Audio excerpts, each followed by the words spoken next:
Hello students, I am Aman Jyoti from Vikas Bansal academy. Hope आप सभी बढ़िया होंगे। तो आज की क्लास का टॉपिक जो मैं लेकर आई हूँ that is to be the study of the different branches of the biology. जैसे कि मैंने आपको पहले ही बायो के कुछ टर्म्स बता दिए थे, कुछ टॉपिक्स बता दिए थे जो कि बहुत ही ज़्यादा इंपॉर्टेंट है आपके पॉइंट ऑफ व्यू से, that is to be the exam point of view से। तो उनमें से ये एक टॉपिक है that is to be the study of the different branches. मैंने बायो के टर्म्स कुछ लिखवाए थे पिछली स्लाइड्स में, तो आपको वो नोट डाउन कर लेने हैं दैट कि आपको पता हो कि कौन कौन से जो है इंपॉर्टेंट टॉपिक्स हैं। तो आज की क्लास में हम क्या पढ़ेंगे, डिफरेंट ब्रांचेस ऑफ बायोलॉजी, जितनी भी बायो की डिफरेंट ब्रांचेस जो हैं वो सारी हम पढ़ेंगे। और ये ब्रांचेस से क्वेश्चन, एक क्वेश्चन ब्रांचेस से बनता ही बनता है। अगर ब्रांच नहीं पूछेगा तो डिसीज से पूछ लेगा, अगर डिसीज नहीं पूछेगा तो विटामिन का पूछ लेगा, विटामिन भी नहीं पूछता तो देन आपका कोई सिस्टम पूछेगा। सो आपको ये टॉपिक्स जो है सारे करने हैं। अगर आप स्टेट गवर्नमेंट एग्जाम देने जा रहे हो या कोई और भी एग्जाम होगा तो साइंस में ये बायोलॉजिक सेक्शन में ये टॉपिक्स जो है बहुत ज़्यादा इंपॉर्टेंट है। तो आज जो हम पढ़ रहे हैं that is to be the different branches, कि किस स्टडी को क्या बोलते हैं। अगर सभी की, एक एनिमल हो, ऑर्गेनिज्म हो, प्लांट हो या कोई भी सिस्टम हो, हर किसी चीज़ की स्टडी की जाती है, हर किसी चीज़ की जो है वो किया जाता है कि कैसे ये चीज़ बनी थी, क्या क्या इससे डेफिशिएंसी है, क्या कैसे हमें बीमारियां होती हैं। तो हर एक पर्टिकुलर पॉइंट का जो है, हर किसी पर्टिकुलर पॉइंट का क्या स्टडी होती है, ठीक है, उसकी जो है उसके बारे में सब कुछ जाना जाता है कि कैसे ये स्टडी एग्जिस्ट, कैसे ये ऑर्गेनिज्म आया, क्या इसने डिसीज पैदा की, क्या बीमारी लगाई, ये सब जो है आज हम पढ़ेंगे। तो अगर मैं पहले यहाँ पर बात करूँ that is to be the study of cell. आपको भी पता है कि आपकी बॉडी जो है, आपका शरीर जो है वो डिफरेंट टाइप ऑफ सेल्स का बना है। That is to be the, आप कई बार कह देते हो कि वो ऑर्गेनिज्म जो है यूनिसेलुलर है। यूनिसेलुलर का मतलब क्या होता है कि एक ही सेल का बना है, या आप कह देते हो कि वो मल्टी सेलुलर है, मतलब कि बहुत सारे सेल से बना है। तो ये सेल जो है वो ये क्या है, बेसिक स्ट्रक्चर और फंक्शनल यूनिट है लाइफ का। जैसे कि हम स्ट्रक्चर यूनिट्स पढ़ते हैं नर्वस सिस्टम का, उसमें हम बोल देते हैं that is to be the neurons है। तो ऐसे ही जो सेल जो है वो किसका है, that is basic structure and unit of life का। अगर आपको एक क्वेश्चन जो है बहुत बार देखा गया है that is to be the basic structure and the functional unit.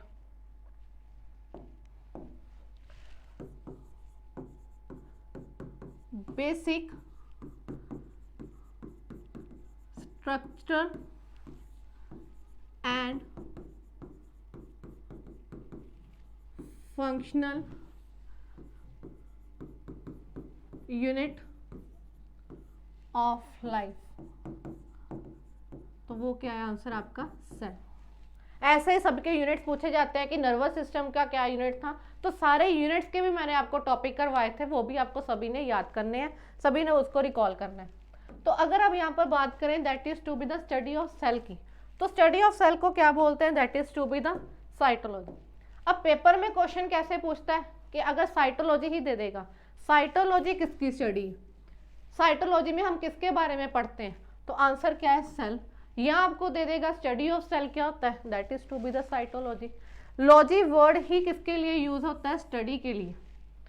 कहीं पर भी आपको लॉजी वर्ड आ जाए या उस क्वेश्चन में पूछ ले, देन आपको पता होना चाहिए भी वो किसी स्टडी के बारे में पूछ रहा है, कि अगर हमने किसी पर्टिकुलर चीज के बारे में पूरा अच्छी तरह से जानना है तो उसको क्या बोलते हैं, स्टडी बोलते हैं। तो लॉजी वर्ड का ही मतलब स्टडी होता है।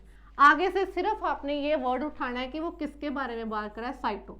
सो साइटो वर्ड किसके लिए यूज हो रहा है, सेल के लिए यूज हो रहा है।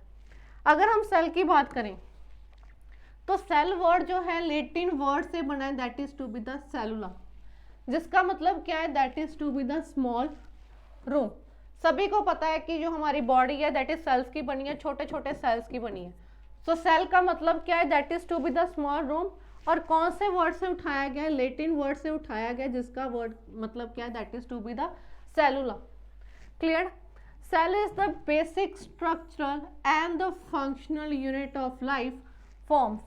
Every cell consists of cytoplasm enclosed within the membrane and contains many biomolecules, that is proteins, DNA and RNA. आप organisms के बारे में पढ़ते हो, क्लियर।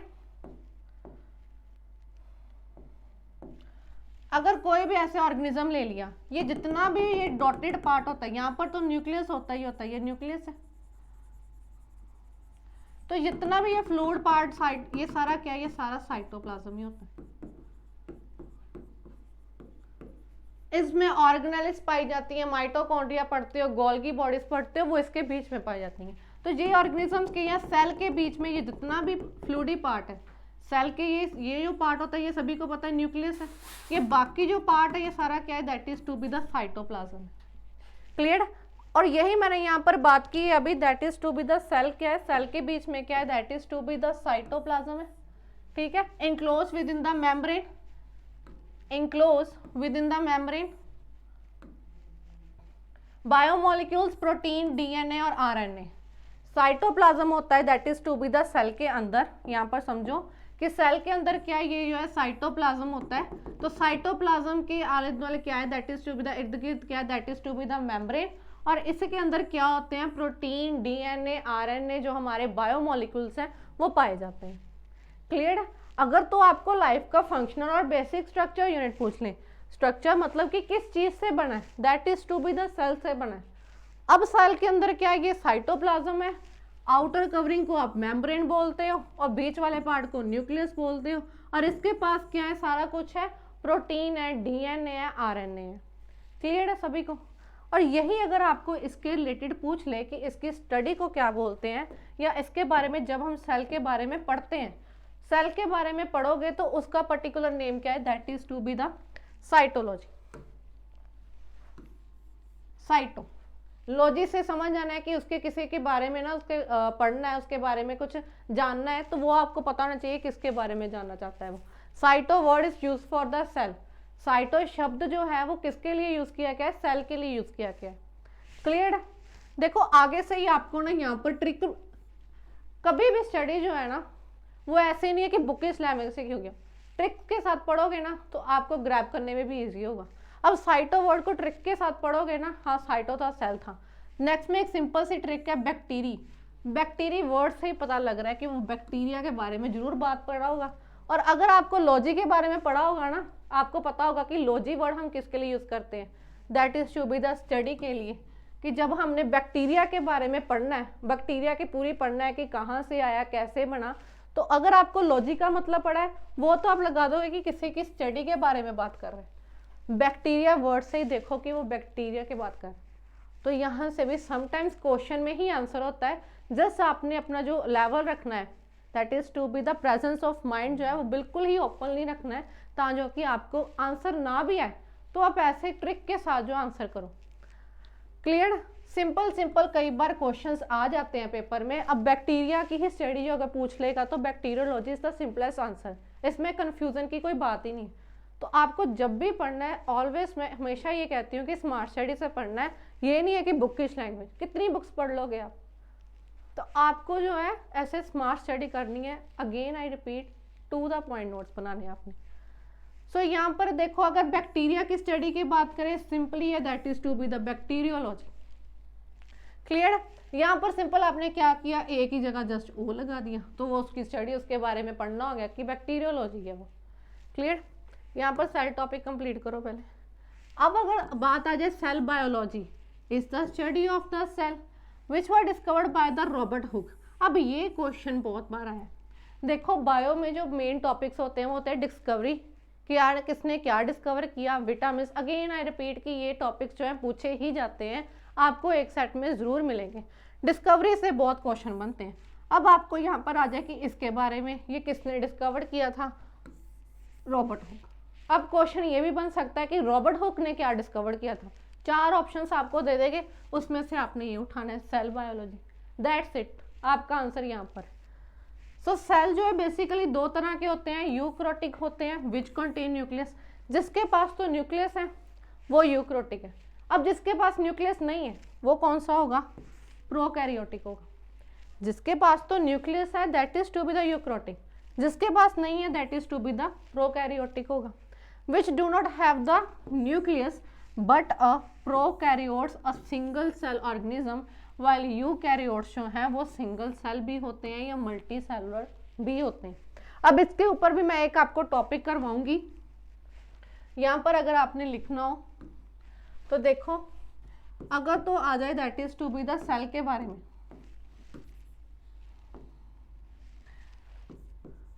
तो सेल के बारे में किसने बताया, that is to be the Robert Hooke ने बताया। क्लियर। यहाँ पर एक टॉपिक बना। अब सेल जो है कितने टाइप्स का होता है, that is to be the 2 types का होता है, दैट इज यूकैरियोटिक और prokaryotic. Again I repeat, to the point. आपको जो है टाइम में कोई प्रॉब्लम आए, जस्ट आपने अपनी नोटबुक खोली, अपने नोट्स खोले, ऐसे पढ़ा, हाँ अभी सेल के बारे में रॉबर्ट हुक ने बताया था, सेल 2 तरह का होता है, यूकैरियोटिक और प्रोकैरियोटिक। यूकैरियोटिक कौन सा होता है, जिसके पास क्या है, न्यूक्लियस है। तो इसमें क्या है, कोई न्यूक्लियस नहीं है। ठीक है। अब प्रोकैरियोट्स जो है वो क्या होते हैं, यूनिसेलुलर होते हैं, मीन्स एक ही सेल के बने हैं। और ये जो होते हैं यूनिसेलुलर भी होते हैं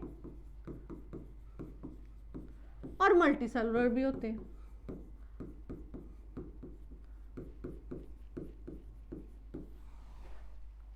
यही पढ़ा था ना हमने। अब ये देखो यहाँ पर ये यूनिसेलुलर है, वो यूनिसेलुलर मल्टीसेलुलर भी है। अगर किसी ने मेरी पूरी वीडियोस को देखा होगा, यूकैरियोटिक के ऊपर मैंने बहुत अच्छे से समझाया था कि मल्टी सेलुलर में आप एग्जांपल प्लांट और एनिमल की दे दो, यूनि में आप जो है पैरामीशियम की दे दो, डायटम्स की दे दो आप। क्लियर है। तो इसमें जो आपको मैं देखो स्लाइड्स वही लेकर आ रही हूँ जो प्रीवियस ईयर से भी रिलेट कर रही है और जो बिल्कुल ही एग्जाम पॉइंट ऑफ व्यू से रेलेवेंट टॉपिक्स हैं, इंपॉर्टेंट टॉपिक्स हैं, ताकि कि आपको प्रॉब्लम ना आए। नोट्स भी जो है वो मैं क्लियरली लेकर आ रही हूँ कि आपको कम से कम नोट्स बनाने पड़े कि आपकी टाइम जो है वो बच जाए और आप जो है जिस सिर्फ पढ़ने पे ध्यान दें। सो क्लियर है। तो आपने जो है अच्छी तरह से इसको समझना है। कोई भी डाउट होगा मुझे कमेंट सेक्शन में बताना है, मैं वहाँ पर आपको क्लियर कर दूँ। क्लियर। और यहाँ पर आप देखो कि सेल जो था रॉबर्ट हुक ने बताया था इसके बारे में, 2 तरह के होते हैं, यूकैरियोटिक और प्रोकैरियोटिक। यूकैरियोटिक के पास न्यूक्लियस है, प्रो के पास न्यूक्लियस नहीं है। क्लियर। न्यूक्लियस है तो ये यूनिसेलुलर भी होते हैं, मल्टी भी होते हैं, बट प्रोकैरियोटिक्स जो हैं वो ओनली यूनिसेलुलर होते हैं, वो एक ही सेल के बने। क्लियर है यहाँ पर। तो आपको सेल के बारे में सिर्फ इतना ही बताना था।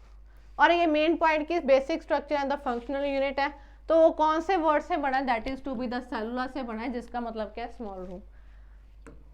अब देखो, अगर आप बैक्टीरिया की बात करते थे तो वो बैक्टीरियोलॉजी थी। अगर आपको यहाँ पर पूछा जाए that is to be the fungi के बारे में, तो यहाँ पर क्या है, that is to be the mycology. Mycology का अगर गाना तो फंजाई बेसिकली जो आपके कहाँ पर लग जाती है, that is to be the bread root पे लग जाती है। वो मेरी थी, माई थी, तो माइकोलॉजी। लॉजी तो लगाओगे क्योंकि उसके बारे में हम पढ़ रहे हैं। That is to be the fungi के बारे में ये बात है। क्लियर। ऐसे आपको पढ़ना है। एल्गे के बारे में सभी को पता होगा, तो उसका क्या आ जाएगा, that is to be the phycology. Logy तो हम लगाएंगे, आगे क्या ला दिया हमने, फाइकोलॉजी। एल्गे जो है बेसिकली ये हमारे जो स्टैंडिंग वाटर्स जो हो गए वहां पर पाया जाता है। ग्रीन कलर का होता है, ब्राउन कलर का होता है, येलो कलर का होता है, बट मोस्टली कौन सा कलर पाया जाता है, that is to be the green. Clear. तो अगर आप फंजाई की बात करोगे माई, अगर एल्गे की बात करोगे that is to be the phyco. Psycho बोलते हो तो एल्गे जो है वो साइको थी, बस फाइको उसको लगाना है आपने। अगर आप बर्ड की बात करते हो, बर्ड्स के बारे में आपने स्टडी करनी है, बर्ड्स के बारे में आपने पढ़ना है, that is to be the ornithology. That is to be the ornithology. Clear. अगर आपने बर्ड्स के बारे में बात करना है, that is to be the ornithology, उसको हम बोलते हैं। And what about the fossils. Fossils का मतलब क्या होता है, जब प्लांट्स हो गए, एनिमल्स हो गए, या कुछ भी डेड ऑर्गेनाइज का रिमेन्स जो है, मतलब रैन खून जिसको हम बोलते हैं, बचा हुआ पार्ट, रिमेन्स, समझते हो, प्लांट्स हो गए, एनिमल्स हो गए, या कुछ भी और ऑर्गेनिजम्स का, that is to be the remains of plants and animals, बचा खुदा जो जब वो डेड ऑर्गेनाइज बन जाते हैं तो उसको हम क्या बोलते हैं, फॉसिल्स बोलते हैं। Dead remains of plants and animals are known to be as the fossils. That is to be the dead remains, जब प्लांट्स एंड एनिमल्स मर जाते हैं तो उनका जो डेड एरिया पार्ट जो है उसको हम क्या बोलते हैं, फॉसिल्स बोलते हैं। तो अगर हमने फॉसिल्स की बात करनी है, that is to be the palaeontology बोलेंगे उसको। क्लियर। एल्गे की बात की तो फाइको थी, बर्ड्स के बात की तो ऑर्निथोलॉजी थी, फॉसिल्स के बात की तो that is to be the palaeontology थी। लॉजी लगेगा बिकॉज अबाउट द स्टडी, उसके बारे में हम पढ़ रहे हैं। अब अगेन आई रिपीट, देखो यहाँ पर भी मैंने बताया था कि कई बार क्वेश्चन से ही आंसर मिल जाता है। बैक्टीरिया से पता लग गया कि चलो बैक्टीरियोलॉजी होगा। अब पैरासाइट वर्ड्स हैं। पैरासाइट्स क्या होते हैं? पैरासाइट्स वो होते हैं, क्लियरली इसको जानो पैरासाइट्स क्या होते हैं। देखो पैरासाइट्स क्या है? Parasites lives in the other host organisms and depend on them for survivals. Parasite अगर कोई चीज जो है, अगर कोई जीव जो है दूसरे जीव के ऊपर रहता है, अगर एक जीव जो है, एक प्रणाली जो है दूसरे के ऊपर रहती है, तो उसको हम क्या बोलते हैं? पैरासाइट्स बोलते हैं। Parasites that can affect humans include ticks. अब ह्यूमंस के ऊपर जो पैरासाइट्स जो रहते हैं वो कौन से हैं? Ticks and lice. Ticks and lice हम किसको बोलते हैं? जो जुएं पड़ जाती हैं सिर में, उसको बोलते हैं। अब जुएं जो है वो भी एक ऑर्गेनिज्म है, ठीक है। अब वो हमारी बॉडी के ऊपर रहती हैं, हमारे दैट इज ये जो पिक है, एक पिक मैं दिखाती हूँ, यहाँ से अब क्लियर हो गया होगा आपको। तो ये आपके जो हेयर्स के ऊपर जो रहती हैं, दैट एक जीव जो है आपके ऊपर ही रह रहा है, उसको हम बोलते हैं पैरासाइट। एक जीव दूसरी जीव के ऊपर जब रहता है, सर्वाइव करता है, उसको क्या बोलते हैं? पैरासाइट्स बोलते हैं। अब इस फोटो से तो जरूर क्लियर हुआ होगा आपको। क्लियर? अब देखो विदाउट अ होस्ट, विदाउट, अगर देखो मैं ही होस्ट हूँ, मेरे बिना पैरासाइट जो है वो सर्वाइव नहीं कर पाएगा, कहाँ पर रहेगा वो? So without a host parasite can not live और ग्रो, ना तो रह सकता है ना ही ग्रो करेगा। For this reason parasite rarely kills its host but it can spread diseases some of which may be fatal. Sometimes देखो अगर तो जैसे फॉर एग्जाम्पल मैंने इसकी ही ली थी, लाइस की, जुओं की मैंने एग्जाम्पल ली थी। अब इसको हेयर्स में ही मोस्टली पड़ती हैं, अब इसको नहीं निकालोगे, इसका मेन काम क्या है? खून को चूसना, ब्लड को अपने आप को खींचना। तो अगर उसकी नहीं निकाली जाएंगी, ऑब्वियसली है कि आपके जो है डिसीज जो है बीमारियां फैलाएंगी, और वो बीमारियां समटाइम्स इतना क्रूशियल रूप ले जाती हैं, इतना डेंजरस हो जाती हैं कि आपको जो है समटाइम्स डेथ प्रॉब्लम्स भी आ सकती हैं। इसीलिए तो आप कहते हो कि सिर में जुएं पड़ के उसको निकाल दो उसे टाइम, नहीं तो और फैलेंगी, दूसरों को भी फैलाएंगी, और फैलने से क्या होगा कि बीमारियां भी फैलेंगी। क्लियर है? सो पैरासाइट का वर्ड क्या होता है कि जब एक जीव दूसरे जीव के ऊपर रहता है, ग्रो करता है, तो उसको हम क्या बोलते हैं? पैरासाइट बोलते हैं। अगर मेरे ऊपर ही नहीं, ऐसे कोई भी जीव है, किसी के ऊपर पैरासाइट नहीं होगा तो वो नहीं होगा। अगर कोई होस्ट ही नहीं होगा कि जिसके ऊपर उसने रहना है, अगर वो होस्ट ही नहीं होगा तो पैरासाइट जो है सर्वाइव नहीं करेगा और ग्रो नहीं करेगा। So this point is clear from that point of view. अगर हम नेक्स्ट बात करें टाइप्स कि पैरासाइट्स जो है वो कितनी तरह की होती हैं, तो वो 3 तरह की होती हैं। पहली कौन सी है? That is to be the protozoa, second one is to be the helminths, and third one is to be the ectoparasites. Protozoa क्या है? प्रोटोजोआ जो है वो सिंगल सेल ऑर्गेनिज्म। ऐसे क्वेश्चन बहुत बार पूछे जाते हैं कि ये यूनिसेलुलर है, मल्टी सेलुलर है, सिंगल सेल ऑर्गेनिज्म है या मल्टी सेल ऑर्गेनिज्म है। तो आपको याद रखना है कि प्रोटोजोआ जो है वो सिंगल सेल ऑर्गेनिज्म है, एक ही सेल का बना है, that can multiply in humans. This parasite can spread through. अब ये पैरासाइट्स जो है स्प्रेड, बिखरते कैसे हैं? Contaminated food and water. Contaminated word का मतलब होता है दैट इज टू बी जो गंदा खून और गंदा पानी है। गंदा खून या गंदा पानी जो है उससे फैलता है protozoa. Person to person contact, अब किसी ने गंदा खाना या गंदा पानी पिया है तो उसको ये डिसीज हुई है, अब वो दूसरे पर्सन के पास जाएगा तो उसको भी ये होगी, means person to person contact भी ये होगी। एंड द इंसेक्ट्स बाइट, या किसी इंसेक्ट ने बाइट कर दिया है, काट दिया तो ये डिसीज होगी प्रोटोजोआ, ये पैरासाइट जो आएगा। प्रोटोजोआ जो है इंक्लूड प्लाज्मोडियम लेरे।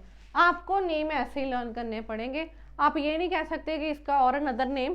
Protozoa that is to be the कौन सा यहाँ पर आएगा? प्लाज्मोडियम लेरिये। प्लाज्मोडियम लेरिये जो है ये पैरासाइट है विच कॉज मलेरियल इन्फेक्शन, जो मलेरिया इन्फेक्शन जो है वो that is to be the करता है प्लाज्मोडियम लेरिये। मलेरिये वर्ड से ही पता लग रहा है, again I repeat, biological terms जो है क्वेश्चन में से ही निकलती है, मोस्टली ज़्यादातर जो टर्म्स हैं यहाँ से ही निकलती है। मलेरिया वर्ड से ही पता लग रहा है कि वो मलेरिया इन्फेक्शन करेगी। क्लियर? तो इस प्रोटोजोआ के कारण कौन सी इन्फेक्शन होती है? मलेरिया। अब एक क्वेश्चन यहाँ से भी निकला कि प्लाज्मोडियम मलेरिया से कौन सी इन्फेक्शन होती है? मलेरिया। या मलेरिया इन्फेक्शन जो है किस प्रोटोजोआ के कारण होती है? दैट पैरासाइट के कारण, दैट इज प्लाज्मोडियम मलेरिया। तो आपके क्वेश्चन यहाँ से ही निकल के दो। And the cryptosporidium which is indigestible. Clear है? तो ये था प्रोटोजोआ। प्रोटोजोआ में सिर्फ आपको क्या पॉइंट लर्न करने हैं, ये एक तो वो सिंगल सेल ऑर्गेनिज्म है। क्यों होता है? जब आप गंदा खाना या गंदा पानी पीते हो या पर्सन टू पर्सन कॉन्टैक्ट में आते हो या फिर इंसेक्ट बाइट से ये जो है पैरासाइट आता है हमारी बॉडी के ऊपर। ठीक है, अगर आपने प्रोटोजोआ की बात ही यहाँ पर करनी है तो कौन सी बात करोगे? प्लाज्मोडियम लेरिया की, जो कि मलेरिया इन्फेक्शन को फैलाता है, and that is to be the cryptosporidium. ये दो आपको यहाँ पर लर्न करने हैं, बस ये दो आपको यहाँ पर प्रोटोजोआ लर्न करने हैं। उसका कारण क्या है? Contaminated food and water. 3 कारण है, पर्सन टू पर्सन और इंसेक्ट बाइट। यहाँ पर आपको सिर्फ इतना लर्न करना है। और ये क्या है? Single cell organism. बस प्रोटोजोआ के बारे में आपको इतना करना है। नेक्स्ट आपको बात करें हेलमिन्स की। हेलमिन्स क्या है? पैरासिटिक वर्म्स हैं that often root in the person digestive. आप पढ़ते हो कि दैट इज हमारे ना पेट में कीड़े पड़ गए। आप मोस्टली वर्ड यूज करते हो कि इसकी इन्फेक्शन जो है वो चेक करवाते हैं कि इसके पेट जो है खराब क्यों है। तो वो पेट खराब क्यों है? कि that is because of helminths के कारण। ये पैरासाइट जब हमारे बॉडी में आ जाता है डिजेस्टिव सिस्टम में, अब ये कहाँ पर आता है? डिजेस्टिव सिस्टम में, डिजेस्टिव ट्रैक में आता है। कि जब आप कह देते हो कि पेट में समटाइम इन्फेक्शंस आ गई हैं तो आप कह देते हो कि कौन सी इन्फेक्शन है, वो हेलमिन्स के कारण होती है। These parasite cannot multiply or divide। ये जो पैरासाइट्स होते हैं within a human body and eventually pass through the person's stool। Stool का मीनिंग समझते हो? That is to be the excretory part, जो बाहर पार्ट आप रिमूवल ऑफ वेस्टेज जिसको आप बोलते हो, तो वेस्टेज के थ्रू ये पास होता है, उसमें ये पाया जाता है। जब ये इसके जो टेस्ट जो आप करवाते हो कि क्या प्रॉब्लम आ रही है, तो ह्यूमन स्टूल्स के ये जब चेक करवाने जाते हो तो उसमें ये पाया जाता है। वहीं से आपको पता लगता है कि हमारे जो डिजेस्टिव ट्रैक में जो इन्फेक्शंस है हेलमिन्स के कारण, वो जो आपकी कहाँ पर पता लगती है? That is to be the person stool के। इसलिए वो आपको कहते हैं कि ये सैंपल जो है वो लेकर आओ कि उनको पता चल सके कि ये पैरासाइट एग्जिस्ट कर रहा है या नहीं कर रहा है। ये मेन रीजन होता है। क्लियर? तो इसमें कौन सा हेलमिन्थ आ जाएगा? That is ascaris, lumbricoides and the hookworm आ जाएगी। नेम बस याद रख लेना यहाँ पर। क्लियर है? तो इसमें अपने हेलमिन्स का क्या है कि ये जो है हमारी डिजेस्टिव ट्रैक को, डिजेस्टिव सिस्टम को इन्फेक्ट करता है। और जब इसके अंदर पता करवाना होता है that is to be the in the person stool से। क्लियर है? Stool is to be the waste part जिसको आप बोलते हो waste product of the body, उसको बोलते हैं। एक्टोपैरासाइट्स क्या है? एक्टोपैरासाइट्स जो है वो स्मॉल ऑर्गेनिजम्स हैं that live on the outside of the body, जो बॉडी के बाहर एग्जिस्ट करते हैं, उसको बोलते हैं ectoparasite. Example ticks flies, same example. जुएं जब सिर में पड़ती हैं, अंदर नहीं पड़ती, वो बाहर ऊपर ही हेयर पोर्शन में पड़ती हैं। तो ये जो एक्टोपैरासाइट्स जो होते हैं, एक्टोपैरासाइट का मतलब है कि जो बॉडी के बाहर हमारे रहते हैं पैरासाइट्स। ठीक है? एक जीव जो दूसरे जीव के बाहर एग्जिस्ट करता है, बाहर सर्वाइव करता है, उसको एक्टोपैरासाइट बोलते हैं। अब ये भी अंदर ही हो रही थी, डिजेस्टिव सिस्टम को ट्रैक कर रहा था, तो ये जो थी इंटरनल थी। अब प्रोटोजोआ है, प्रोटोजोआ भी जो है इंटरनल ही है, बाहर नहीं है। पर जो हमारे बाहर एग्जिस्ट कर रहा है बॉडी को, उसको हम बोलते हैं एक्टोपैरासाइट। जो है जब सिर पे पड़ती हैं तो बाहर वाली पोर्शन में ही पड़ती हैं, अंदर नहीं पड़ रही है। अंदर जो हो रहा है वो सिस्टम, जहाँ तो वो हेलमिन्स होगा कि आपके जो है डिजेस्टिव सिस्टम को खराब कर रहे हैं, तो वो दूसरे होंगे। अगर आपको एक्टो का मतलब होता है आउटसाइड ऑफ द बॉडी, जहाँ पर वर्ड एक्टोपैरासाइट आ गया, द आंसर इज कि बॉडी के, शरीर के बाहर जो पैरासाइट एग्जिस्ट कर रहा है, तो उसमें आप जो है टिक्स फ्री स्लाइस की आप दे सकते हो। क्लियर? तो इसमें अगर बात करें सिम्टम्स की कि कौन से सिम्टम्स जो है वो पाए जाते हैं, सिम्टम देखो, स्किन रैशेस होती हैं, स्किन बम्प्स या स्किन रैशेस होनी शुरू हो जाती हैं, वेट लॉस होता है या इंक्रीज। एपेटाइट का मतलब क्या होता है? भूख लगना। एपेटाइट का मतलब क्या होता है? That is to be the भूख लगना, और भूख लगेगी। ठीक है? अब्डोमिनल पेन किसको बोलते हो? दैट इज टू बी आपके पेट में दर्द है। डायरिया, वॉमिटिंग, स्लीपिंग, सोने में प्रॉब्लम आएगी। Anaemia, that is to be the red blood cells जो है वो बनने कम हो जाएंगे। एचिस एंड पेन्स, एलर्जीज होगी, वीकनेस आएगी, वीकनेस आने से आप अच्छा फील नहीं करोगे और फीवर होगा। क्लियर? तो यहाँ पर आपके ये सिम्टम्स जो है कुछ पैरासाइट्स के जो है पाए जाते हैं। ये जो सिम्टम्स है मैंने आपको प्रोवाइड कर दी है। क्लियर? सो पैरासाइट्स क्या होते हैं? पैरासाइट्स वो होते हैं जब एक जीव दूसरे जीव के ऊपर रहता है तो उसको पैरासाइट बोलते हैं। अगर तो वो बाहर एग्जिस्ट कर रहा है, बाहर रह रहा है, तो उसको एक्टोपैरासाइट्स बोलेंगे। हेलमिंथ्स जो होते हैं आपके डाइजेस्टिव सिस्टम को इन्फेक्ट करते हैं, क्लियर। और जो आपके दैट इज प्रोटोजोआ है, ये बेसिकली क्यों होते हैं, जब आप गंदा खाना पानी पीते हो या खाना खाते हो या पर्सन टू पर्सन कॉन्टैक्ट में आते हो, तो उससे जो है हमारे प्रोटोजोआ फैलता है, क्लियर। तो पैरासाइट आई थिंक यहाँ से क्लियर है आपको। अब यहाँ पर वर्ड मैंने करवाया था पैरासाइट। अब जब आप पैरासाइट्स के बारे में पढ़ोगे, सेम वर्ड पेरिस्टोलॉजी, लॉजी तो लगाना ही था आपको, तो आगे पैरासिट वर्ड से पता लग रहा है कि वो पैरासाइट्स के बारे में बात कर रहे हैं। इसमें कोई प्रॉब्लम नहीं आनी चाहिए, आपको क्वेश्चन से ही आंसर निकलेंगे। सेम अगर बात करूं दैट इज ब्रायोफाइट्स की, ब्रायोफाइट्स का भी मैं सेम बता रही हूँ। लॉजी तो आपने लगाना था, ब्रायो वर्ड से देखो यहाँ पर ब्रायो उसने उठा लिया बस। Bryophytes bryology, parasite parasitology, bacteria is bacteriology, cyto से भी आप वर्ड सेल निकाल सकते हो, क्लियर है। सो ये सिंपल होते हैं, 2 का पॉइंट आपके भी फिंगर टिप्स पे आ जाएंगे अगर आप डेली बाय डेली इसको रिवाइज करोगे। मैं नहीं कहती आज ही आप सारी रिवाइज करो, बट एटलीस्ट 5 बाय 5 डेली 5 भी करोगे तो आपको जो है फिंगर टिप्स पे आ जाएंगे। पढ़ते हो ना EDM set 1 finger tips complete knowledge, तो ऐसे ही आपको ये लर्न करना है। सो अगर आप ब्रायोफाइट्स के बारे में जानना चाहो कि ब्रायोफाइट्स भी क्या होते हैं, तो वो भी हम यहाँ पर पढ़ते हैं ब्रायोफाइट्स।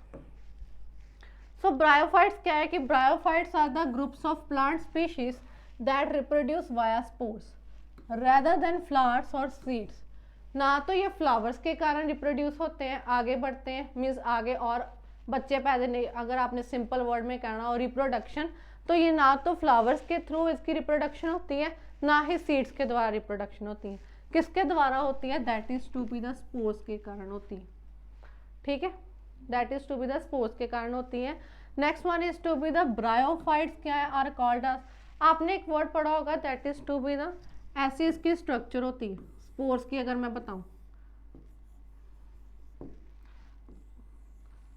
वो येलो येलो पार्ट, अगर आप फ्लावर्स का पकड़ते हो वो येलो येलो पार्ट जो निकलता है उसको बोलते हैं that is to be the spores. ये आपके जो है वो स्पोर्स होते हैं, ये येलो येलो पार्ट्स के आपके जो हाथ में अगर उसको पकड़ते होते हैं हाथ में तो वो पूरे खुर जाते हैं ना, उसको आप स्पोर्स बोलते हो। तो ना तो वो फ्लावर्स के कारण रिप्रोड्यूस कर रहे हैं, ना ही वो सीड्स के कारण रिप्रोड्यूस कर रहे हैं, वो किसके द्वारा रिप्रोडक्शन कर रहे हैं, that is to be the spores के कारण। जो स्पोर्स के कारण रिप्रोडक्शन करवा रहा है that is to be the bryophyte, उसको हम क्या बोलते हैं, that is to be the bryophytes बोलते हैं। तो ब्रायोफाइट्स को क्या है, amphibians of the plant kingdom भी बोला गया है। ब्रायोफाइट्स जो है उसको amphibians of the plant kingdom भी बोला गया है। तो ब्रायोफाइट्स में देखो यहाँ पर भी एक क्वेश्चन बनेगा कि amphibians of the plant kingdom, plant kingdom के एम्फीबियंस किसको कहा जाता है, ब्रायोफाइट्स को। अगेन आई रिपीट, ये क्वेश्चन भी आया था, amphibians of the plant system is called, plant kingdom amphibians किसको कहा जाता है, ब्रायोफाइट्स को कहा जाता है। यहाँ आपको क्वेश्चन आ सकता है ब्रायोफाइट्स को क्या बोलते हैं, आंसर क्या आएगा, amphibians of plant kingdom, clear है। So bryophyte are called to be known as the amphibians of plant kingdom because these are the terrestrial plants but required water to complete their life cycles and the time of the sexual reproduction। terrestrial plants कौन होते हैं, जो land पर grow करते हैं, जो जमीन पे जो है ग्रो करते हैं, that is to be the terrestrial plants. अब ये जो है वो टेरेस्ट्रियल प्लांट्स हैं बट रिक्वायर वाटर, पानी चाहिए इनको अपनी सेक्सुअल रिप्रोडक्शन को आगे लेकर जाने का, तो इसके लिए इनको क्या बोलते हैं, एम्फीबियंस ऑफ प्लांट किंगडम। आपको बेसिकली यहाँ पर क्या लर्न करना है, that is to be the bryophytes को एम्फीबियंस ऑफ प्लांट किंगडम बोलते हैं, और ये जो रिप्रोड्यूस वाया स्पोर्स करते हैं, सीड्स या फ्लावर्स के थ्रू रिप्रोड्यूस नहीं करते।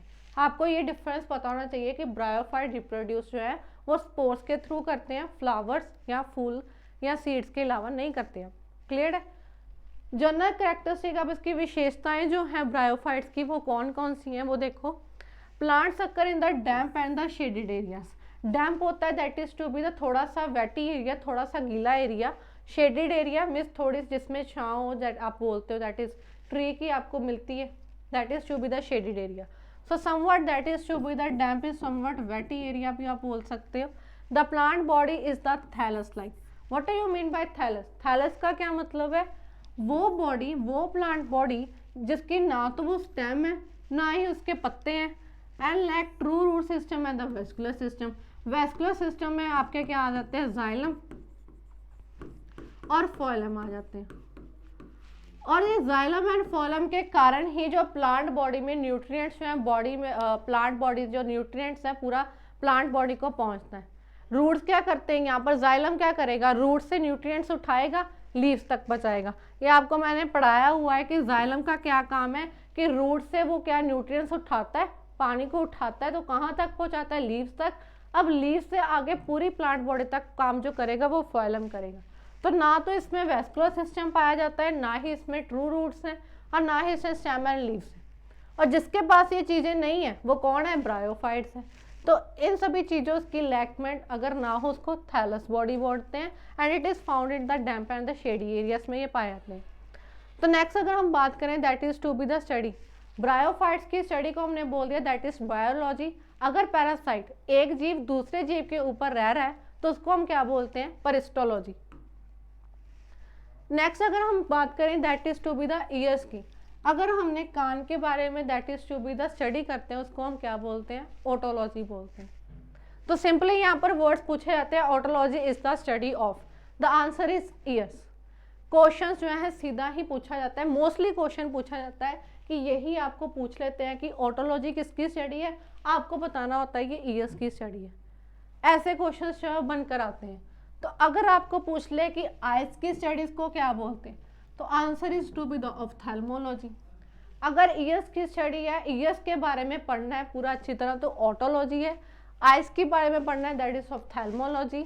अगर आपको नोज के बारे में पूरी स्टडी करनी है that is to be the rhinology.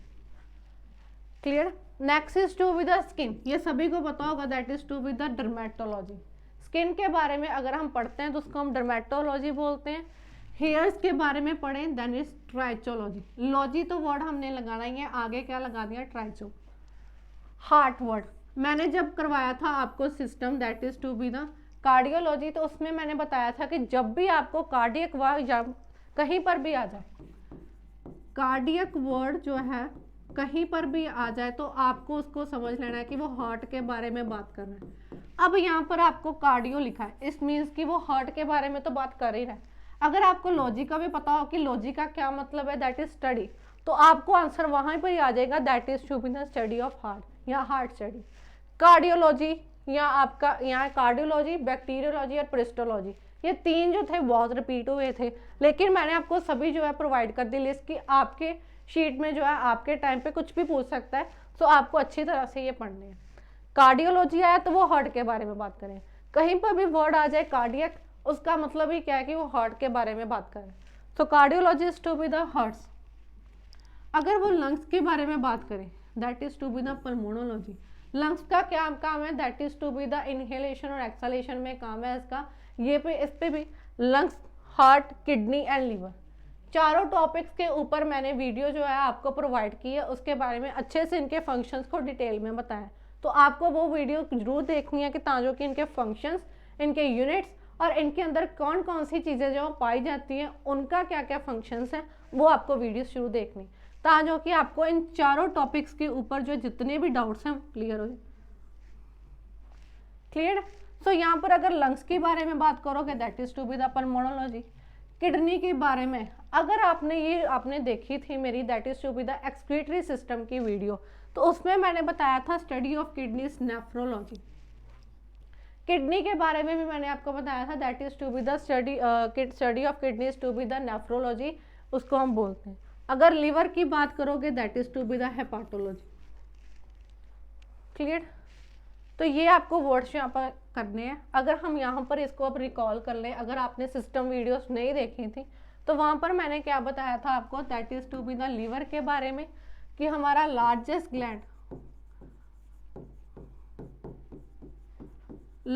Gland कौन सा है that is to be the liver है। लीवर अब क्या करेगा, बाइल सेक्रीट करेगा। लीवर का और कौन कौन से फंक्शन है कि रेगुलेट क्या करता है, ग्लूकोज अमाउंट। ये जो है मैंने आपको पूरी वीडियो में डिटेल में पढ़ा हुआ है, यहाँ पर जस्ट हम रिकॉल करेंगे कुछ points. Regulate that is to be the glucose level. और क्या रेगुलेट करवाता है, बॉडी टेम्परेचर।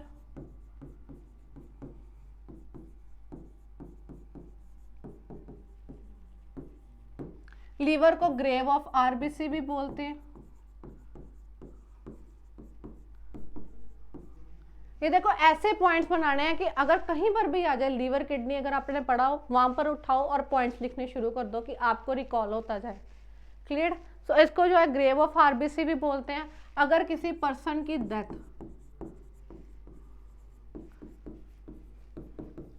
पॉइजन के कारण, जहर के कारण हुई है, तो इन्वेस्टिगेटिंग ऑर्गन जो है वो कौन सा है, that is to be the liver.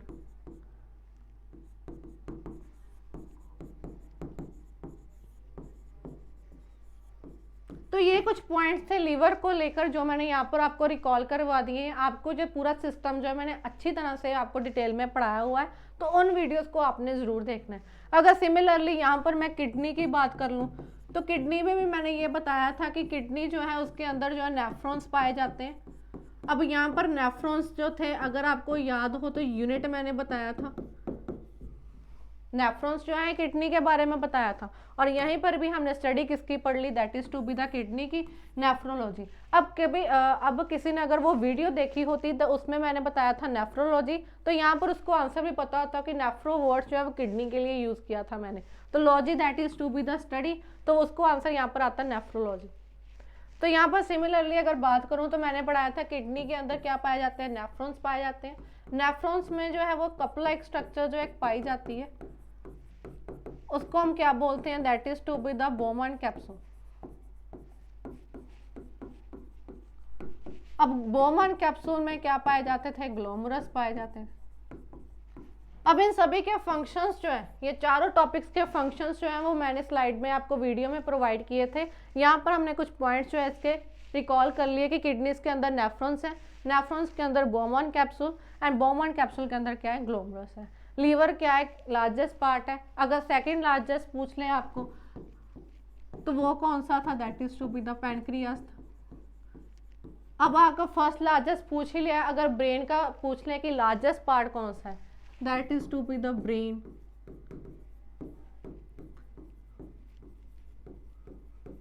अगर आपको यहाँ पर पूछ ले कि ब्रेन का लार्जेस्ट पार्ट कौन सा है, the answer will be the cerebrum. Second largest पूछ लें तो that is to be the cerebellum. So ऐसे जो पॉइंट्स हैं आपको रिकॉल करने चाहिए ताकि आपको अच्छे से क्लियर हो जाए। सो यहाँ पर हमने जो पढ़ा that is to be the, basically यहाँ पर ऑर्गन्स की स्टडी पढ़ी हमने कि ईयर्स को ऑटोलॉजी बोलते हैं, आइज की ऑफ्थेल्मोलॉजी, नोज की rhinology, skin is dermatology, hairs की स्टडी आ जाए trichology, heart cardiac word use जो होता है हार्ट के लिए होता है cardiology, lungs that is pulmonology, kidney nephrology, liver is hepatology. Clear. Next देखो, अब यहाँ पर हम बात करेंगे that is to be the bones की। बोन्स की स्टडी की अगर बात करें that is to be the osteology. Osteology हो गया, ऑटोलॉजी हो गया और ऑफ्थेल्मोलॉजी, इसमें कंफ्यूज नहीं होना। ऑटोलॉजी हमने पढ़ी थी ईयर्स की, ऑफ्थेल्मोलॉजी पढ़ी हमने आइज की। अगर वर्ड आ जाए that is osteo is for the bones. Osteo word जो है वो किसके लिए यूज होगा, that is to be the bones के लिए यूज होगा। अगर हम बात करें टीथ एंड गम्स, गम्स जो होते हैं उस मसूड़ों को बोलते हैं। क्लियर। तो उसके बारे में ओडोंटोलॉजी। अब यहाँ पर 4 वर्ड्स जो है मैंने यहाँ पर करवाए, कंफ्यूज नहीं होना आपको। ओडोंटोलॉजी आया,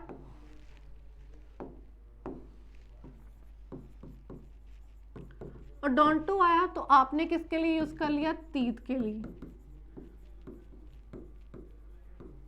अगर मैंने यूज किया ऑफ्थेल्मो तो वो आइज के लिए कर दिया। क्लियर। अगर मैंने वर्ड यूज किया ऑस्टियो देन वो बोन्स के लिए। क्लियर। तो लास्ट वन आपका कौन सा रह गया, that is to be the oto, तो वो ईयर्स के लिए। तो यहाँ पर ये आपको कंफ्यूज नहीं होना। Odonto is for teeth and gums, ophthalmo is for eyes, osteo जो है बोन्स के लिए, ओटो जो है वो ईयर के लिए। तो इनकी स्टडी के लिए लॉजी आपने पीछे लगा देना है, odontology, ophthalmology, osteology and the otology. Clear. तो यहाँ पर आपको कंफ्यूज नहीं होना। तो यहाँ पर अगर आप रिकॉल करो, यहाँ पर विटामिन एक रिकॉल होगा, that is teeth and gums के लिए अगर डेफिशिएंसी किसकी थी, विटामिन सी की थी। उससे क्या होगा कि आपकी गम मसूड़े जो है फूलने शुरू हो जाएंगे, स्वेलिंग आ जाएगी और आपकी टीथ प्रॉब्लम्स होती हैं। तो विटामिन सी मैंने आपको बताया था, वहाँ पर इसकी डेफिशिएंसी होने से, इसकी कमी होने से कौन सी प्रॉब्लम आएगी, हमारे मसूड़ों और तीत में, दांतों में प्रॉब्लम आएगी इसकी। क्लियर? ऐसे आपको पॉइंट्स को रिकॉल करना है। ये नहीं है कि जितना आपने टीथ एंड गम्स के बारे में पढ़ा that is odontology, but teeth and gums से रिलेटेड एक पॉइंट हमने पीछे भी पढ़ा था दैट इज विटामिन सी, तो यहाँ पर आपका रिकॉल हुआ point. That is to be the joints, अगर ज्वाइंट्स की बात करें that is to be the arthrology. If we talk about joints that is arthrology. अगर हम पैर के बारे में पढ़ें that is to be the chiropody. अगर पैरों के बारे, फीट के बारे में स्टडी है दैट इज चायरोपॉडी। एजिंग का मतलब होता है that is to be the old age, जब हमारी एज जो है वो बढ़नी शुरू हो जाती है दैट इज एजिंग, तो उसकी क्या है दैट इज जेरोंटोलॉजी। एजिंग की स्टडी को gerontology. Heredity characters everybody knows that is genetics. जब आपके पेरेंट्स ऑफस्प्रिंग तक जितना भी हमारा डाटा जो जाता है, जितनी भी इंफॉर्मेशन है दैट इज जेनेटिक्स, ये सबको पता होगा। नेक्स्ट वन है, अगर आपने लीजर्ड्स के बारे में स्टडी करनी है that is to be the saurology. लड़कियों के घर that is to be the, हम बोलते हैं कि that is saurology, that is lizards. लड़कियां जो लीजर्ड से डरती हैं, तो दैट इन लॉज की फैमिलीज में भी डरती हैं, तो उनके इन लॉज में लीजर्ड जाती हैं, तो यहाँ पर ट्रिक्स लगा लो that is to be the saurology. अगर आप बात करोगे that is to be the grasses की, that is to be the agrostology. Clear? Next one is to be the nervous system. और नर्वस सिस्टम के ऊपर भी मैंने वीडियो आपको प्रोवाइड की है, अगर किसी को पता होगा यूनिट, तो न्यूरोलॉजी, न्यूरॉन्स। अगर किसी ने वो पिछली वीडियो देखी होगी that is for the nervous system के ऊपर, तो मैंने नर्वस सिस्टम का यूनिट बताया था, unit of nervous system is neurology, sorry neurons. तो अगर आपको इसकी स्टडी करनी है, इसके बारे में पढ़ना है that is to be the neurology. Nervous system के अगर आपको यूनिट पूछ लें what is the unit of nervous system, तो यूनिट क्या था, न्यूरॉन्स। अब वो न्यूरॉन्स से ही आपकी अगर स्टडी करनी है that is neurology. Immune system के बारे में पढ़ना है, इम्यून वर्ड से ही उसने उठा लिया that is to be the immunology, सिर्फ ओ लगाया उसने बीच में, ई को काट कर O, that is to be the immunology. अगर आपने कैंसर्स एंड ट्यूमरस दैट वो पढ़ना है, आपके क्लॉट बन जाते हैं सिर में, उसके यहाँ कैंसर हो जाती है, that is to be the oncology. Onco word use होगा वहाँ पर। अल्ट्रासाउंड इमेजिंग, अल्ट्रासाउंड इमेजिंग के बारे में ये सभी को पता होगा that is sonography. Human mind and behaviour, आदमी के दिमाग के पढ़ना है अगर कि वो दैट इज उसका mind and behaviour, that is to be the psychology. हम बोलते हैं कि वो बंदा साइको है, उसका हम क्या जज करते हैं, माइंड, दिमाग। तो ह्यूमन का दिमाग पढ़ना या उसके बिहेवियर से गैस लगाना, वो क्या है, that is to be the psychology. Clear? ये भी सभी को पता होगा। अगर आपने इंटरनल स्ट्रक्चर, अंदर की ऑर्गेनिज्म के, अगर आपने दैट एक जीव के अंदर के पार्ट्स को स्टडी करना है that is to be the anatomy. But अगर ही यहाँ पर मैं बात कर दूं कि एक्सटर्नल की, अगर तो अपने अंदर वाले पार्ट्स की बात करनी है that is to be the anatomy. अगर आपने बाहर स्ट्रक्चर पढ़ना है that is to be the morphology. अगर आपने किसी जीव के बारे में अंदरूनी पार्ट्स जो है उसके बारे में पढ़ना है that is to be the anatomy. अगर आपने एक्सटर्नल पार्ट्स के बारे में पढ़ना है दैट इज जो हमारा ये एक्सटर्नल हमें दिख रहा है, दे है एक्सटर्नल, दैट इज मॉर्फोलॉजी। जो हमें विजिबल नहीं है, जो हमारे अंदर है, जैसे लीवर हो गया, किडनी हो गया, लंग्स हो गए, वो सारे क्या है, इंटरनल स्ट्रक्चर है। तो इंटरनल स्ट्रक्चर में हमने क्या बोलना है, एनाटॉमी। जो हमें विजिबल है बाहर से वो है एक्सटर्नल, तो एक्सटर्नल की स्टडी को हमने क्या बोलना है, मॉर्फोलॉजी। नेक्स्ट देखो, human society cultures and their development. Human की सोसाइटी के बारे में, उसके कल्चर क्या है, उसकी डेवलपमेंट क्या है, आर्थ्रोपोलॉजी। आर्थ्रोपोलॉजी जो है किसकी स्टडी है, ये आर्थ्रोपोलॉजी भी बहुत टाइम पूछा गया है, जैसे पैरासिटोलॉजी, बैक्टीरियोलॉजी मैंने कहा ना, तो आर्थ्रोपोलॉजी भी बहुत पूछा गया है कि ये किसकी स्टडी है, किसके बारे में इसमें पढ़ते हैं, दैट इज ह्यूमन सोसाइटी। अगर तो ह्यूमन माइंड एंड बिहेवियर आए दैट इज साइकोलॉजी। अगर आपको पूछे कि ह्यूमन सोसाइटी या उसकी डेवलपमेंट, तो आर्थ्रोपोलॉजी आंसर आएगा। अगर अकेला पूछ ले कि ह्यूमन सोसाइटी, तो आर्थ्रोपोलॉजी, कल्चर भी पूछ लेगा, तीनों ही पूछ लेंगे, तीनों में भी आर्थ्रोपोलॉजी। क्लियर? अगर आपको simply human behaviour that is to be the demology, demo दे कि हमें क्या है तेरा behaviour, that is to be the demology. Human तेरा क्या, आदमी का क्या बिहेवियर है, वो डेमो दे, that is to be the demology. अगर आपने फ्लावर्स के बारे में पढ़ना है that is to be the anthology, फूलों के बारे में पढ़ना है दैट इज एंथोलॉजी, बीज के बारे में, मधुमक्खियों के बारे में पढ़ना है that is to be the apiology. अगर आपको बीज मधुमक्खियों के बारे में पढ़ना है that is to be the apiology.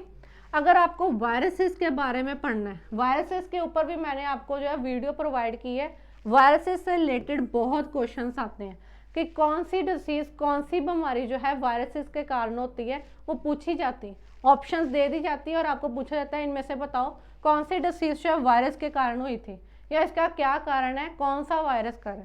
तो वायरसेस के ऊपर भी मैंने आपको वीडियो प्रोवाइड की है, वो देखनी है अपने, that is to be the virology. Next one is to be the, अगर आपको टिश्यू के बारे में पढ़ना है, जब ग्रुप ऑफ सेल्स बनते हैं, दैट जब सेल्स जो है वो कंबाइन होके एक पर्टिकुलर सेल बनाते हैं दैट इज टिश्यू। जब सेल्स इकट्ठे होके एक सेल बनाते हैं उसको हम क्या बोलते हैं, टिश्यू बोलते हैं। तो अगर आपने उसके बारे में पढ़ना है that is to be the histology. History किसके बारे में, जो पिछले इवेंट्स जो है, पिछले इवेंट्स जो कितने सारे हो गए दैट हिस्ट्री। अब बहुत सारे सेल मिलकर एक सेल बना रहे हैं तो वो भी आप हिस्ट्री, इस पे अगर ट्रिक लगानी हो तो that is to be the histology. Clear. अगर आपको एनिमल्स के बारे, जू वर्ड से ही आपको पता लग रहा है दैट इज एनिमल, लॉजी का मीनिंग आपको पता है दैट इज स्टडी, कि उसके बारे में पढ़ना है तो that is to be the animal study, study of animal. फिर again I repeat that is to be the, questions में ही आंसर है तो आपको यहाँ पर ही ग्रैब करने हैं। नोमेनक्लेचर का मतलब होता है कि नेम्स देना, बायोलॉजिकल टर्म है ये। अगर आप एनिमल्स को नेम देते हो दैट इज नोमेनक्लेचर, उसके बारे में बात करनी है that is taxonomy. Taxonomy is the right answer. Plant fossils that is to be the dead remains, जो गले सड़े प्लांट्स होते हैं उनका जो पीछे जो रिमेन्स रह जाता है, गले सड़े जो प्लांट्स जो हैं उनके बारे में पढ़ना है that is to be the palaeo. अगर एनिमल्स के डेड रिमेन्स के बारे में, जो एनिमल्स मर गए होते हैं उनकी जो पीछे जितना भी रिमेन जो रह जाता है, रहन कून जिसको हम बोलते हैं, तो एनिमल्स की फॉसिल की स्टडी करनी है that is to be the palaeontology. यहाँ पर सिर्फ पालियो तक तो वर्ड सेम किया, ठीक है। वर्ड कहाँ पर चेंज हुआ है, बोटैनी। बोटैनी वर्ड जो है हमेशा किसके लिए यूज होता है, प्लांट्स के लिए। Botany word is use for the plants. अब प्लांट्स वर्ड्स की यहाँ पालियो लगा दिया दैट इज प्लांट फॉसिल्स। अगर आपने पालियो के साथ ऑन्टो लगा दिया तो that is to be the animal fossils, dead remains of plants and animals की स्टडी हमने पढ़ी। क्लियर। फॉसिल जो होते हैं वो dead remains. Clear. Last one is to be the practice of the garden cultivation is horticulture. जब आप garden ऐसे बनवाते हो, जैसे घर में बनवा लिए, तो वो सारा गार्डन जो प्रैक्टिस आप करते हो, नए नए गार्डन्स जो है वहाँ पर बनते हैं, पार्क्स बनती हैं, तो उसकी स्टडी को क्या बोलते हैं, हॉर्टिकल्चर। बहुत सारे अपने घरों के बाहर जो है बहुत अच्छे गार्डन्स बनाए होते हैं, तो अगर उनके बारे में पूरी स्टडी करनी हो तो उसको हम क्या बोलते हैं, हॉर्टिकल्चर बोलते हैं। क्लियर। तो ये सारी इंपॉर्टेंट स्टडी जो थी वो यहाँ पर मैंने आपको प्रोवाइड कर दी है, और भी अगर होगी तो वो सारी मैंने शीट्स में आपको कवर करती थी, मिसलेनियस पार्ट्स में वो कवर की थी। मिसलेनियस पार्ट्स भी जो है वो लेकर आई हूँ, प्रीवियस ईयर भी मैंने आपको प्रोवाइड किए हैं, और सारे सिस्टम्स जो हैं वो रेलेवेंट थे, जैसे digestive system, nervous system, excretory, circulatory, ये सारे सिस्टम मैंने आपको प्रोवाइड किए हैं। और ये एक आज जो था that is study of different branches, इसमें से बहुत क्वेश्चंस बनते थे, इसलिए मैंने भी ये आपको डिस्कस करवा दी। तो जितने भी मैं आपको करवाऊँ टॉपिक्स, आपको छोड़ के नहीं जाने, सभी जो हैं आपके एग्जाम्स के लिए, चाहे वो पटवारी का है, सब इंस्पेक्टर का, कांस्टेबल का एग्जाम है, सभी से ये क्वेश्चंस जो है बनते ही हैं। तो आपको अच्छे से सारी स्लाइड्स को देखना है, ठीक है। Thank you.